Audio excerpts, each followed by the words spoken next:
भिवानी महेंद्रगढ़ लोकसभा क्षेत्र से Indian national Lokdal व राष्ट्रवादी जनलोक पार्टी ने साझा उम्मीदवार सुभाष परमार को चुनावी मैदान में उतारा है।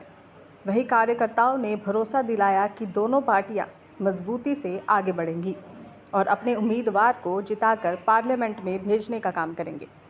इस मौके पर इनेलो उम्मीदवार सुभाष परमार ने पार्टियों के शीर्ष नेतृत्व का धन्यवाद करते हुए कहा कि पार्टी ने जो जिम्मेदारी उन्हें दी है उसका बखूबी से निर्वहन किया जाएगा।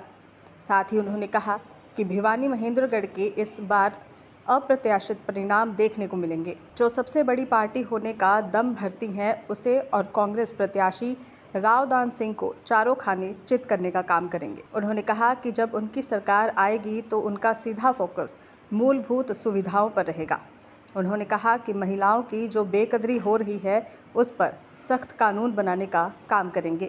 भिवानी महेंद्रगढ़ लोकसभा इनेलो उम्मीदवार ने कहा कि भाजपा का जो विरोध हो रहा है वह कम दिखाया जा रहा है, बल्कि इससे ज़्यादा विरोध हो रहा है। उन्होंने कहा कि जनता अब बदलाव चाहती है। 400 पार का नारा देकर जनता को बरगलाया जा रहा है। जैसे पिछली बार 75 पार का नारा दिया था, लेकिन 38 और 40 के बीच ही सीट आई। ये मैं इंडियन नेशनल लोकदल पार्टी के मुखिया श्रीमान ओम प्रकाश चौटाला जी और हमारे बड़े भाई तुल्य अभय सिंह चौटाला जी, राष्ट्रवादी जनलोक पार्टी के संयोजक शेर सिंह जी राणा, शीर्ष नेतृत्व का बहुत बहुत आभार प्रकट करता हूं, नंदन करता हूं, अभिनंदन करता हूं। उन्होंने जो मुझ पर एक साधारण कार्यकर्ता पे जो भरोसा दिखलाया है, निसंदेह मैं उस भरोसे को कायम रखूंगा और इस बार न केवल भिवानी महेंद्रगढ़ लोकसभा बल्कि रोहतक लोकसभा समेत पूरे हरियाणा में जितना भी हमारा राजपूत समाज के साथ 36 बिरादरी का हमारा संयोजक है, तो हम उन सभी लोकसभा क्षेत्र में इंडियन नेशनल लोकदल पार्टी के हाथ मजबूत करेंगे और भिवानी महेंद्रगढ़ लोकसभा के अप्रत्याशित परिणाम आपके सामने आएंगे और जो दुनिया की सबसे बड़ी पार्टी होने का दम रखती है उसको चारों खाने चित करते हुए हुड्डा साहब की सीपे सलार जो कि रावदान सिंह जी हैं, उनको भी चित करने की हम पूरा भरपूर प्रयास करेंगे और करेंगे भी। तो प्राथमिकताएं और मुद्दे बिल्कुल स्ट्रेट फॉरवर्ड हैं।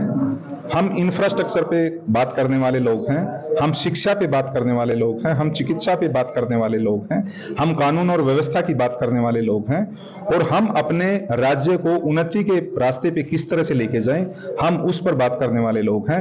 हम धर्म, मजहब, मंदिर और मस्जिद पे किसी भी प्रकार का विवाद करने वाले लोग नहीं हैं और ये बात भली भांति हर इंसान, हर आदमी, हर जन जान चुका है कि ये बेबुनियादी बातें हैं। हमें धरातल पर होकर काम करना पड़ेगा। हमारे होने वाले बच्चों के लिए नर्सरी को हमें तैयार करना पड़ेगा शिक्षा के जरिए, संस्कारों के जरिए, धर्म और शास्त्र के जरिए, और हम पूरी तरह से इसमें कामयाब होंगे। जब हमारी सत्ता आएगी तो आप देखेंगे निसंदेह हमारा जो फोकस रहेगा वो न केवल आधारभूत सुविधाओं पर रहेगा बल्कि शिक्षा, चिकित्सा, कानून व्यवस्था और औरतों के प्रति जो बेइज्जत, बेकदरी की जा रही है उसके प्रति हम सख्त कानून बनाएंगे।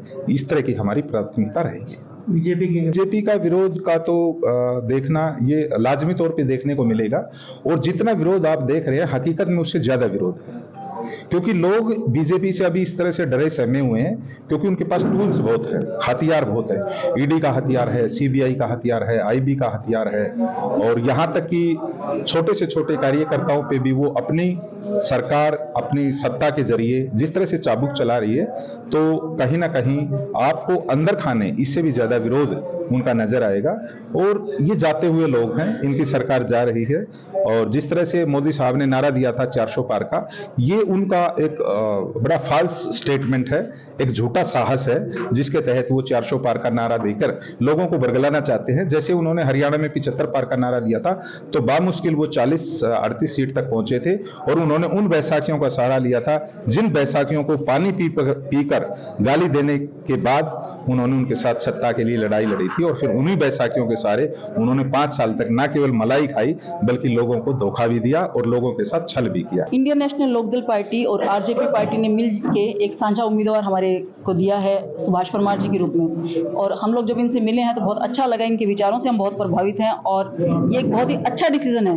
राजपूत समाज को पूरे हरियाणा में जो मान सम्मान दिया वो इंडियन नेशनल लोकदल पार्टी ने दिया है और जो हम आरजेपी पार्टी के प्रमुख है शेर सिंह राणा जी, ये उनके अथक प्रयासों का नतीजा है कि ये पूरे हरियाणा में 2 सीटें हैं, रोहतक की और महेंद्रगढ़ और भिवानी की सीटें हैं जो कि राजपूत समाज को मिली है।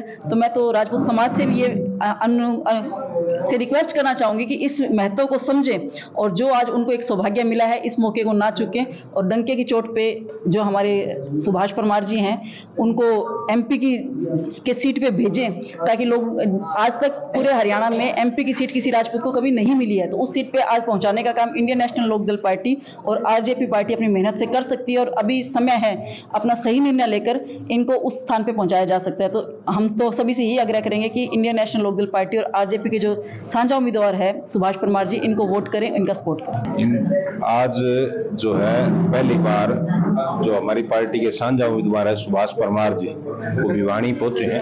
उन्होंने प्रत्येक जो पदाधिकारी हैं उनसे और जो मुख्य कार्यकर्ता हैं उनसे पूरी मीटिंग की है और चुनाव को आगामी किस तरह से चलाया जाए उसके लिए हर एक तरह की जो रणनीति होती है वो बनाई गई है। आने वाले समय में आपको चुनाव की गति नजर आएगी और सारा जो दोनों पार्टियों का वर्कर है वो साथ लगकर और एमपी साहब को जिताने का काम करें। ये जो हवाई बातें हैं ये कहते हैं कि हम 400 पार हो जाएंगे। 400 पार का तो नारा ही भूल चुके हैं। चुनाव जो है वो जनता के हाथ में होता है। अगर नेता के हाथ में होता और कहने से होता तो हम 400 की जगह 573 भी कह सकते हैं। कहने से कुछ नहीं होगा। जनता जो है वो बदलाव के मूड में है और इस बार जो है इंडियन नेशनल लोकदल जरूर एमपी के चुनाव में जीत दर्ज करेगी और हर संभव लोकसभा में हमारा प्रत्याशी जीत कर जाएगा। दैनिक सवेरा के लिए अभिषेक ठाकुर की रिपोर्ट।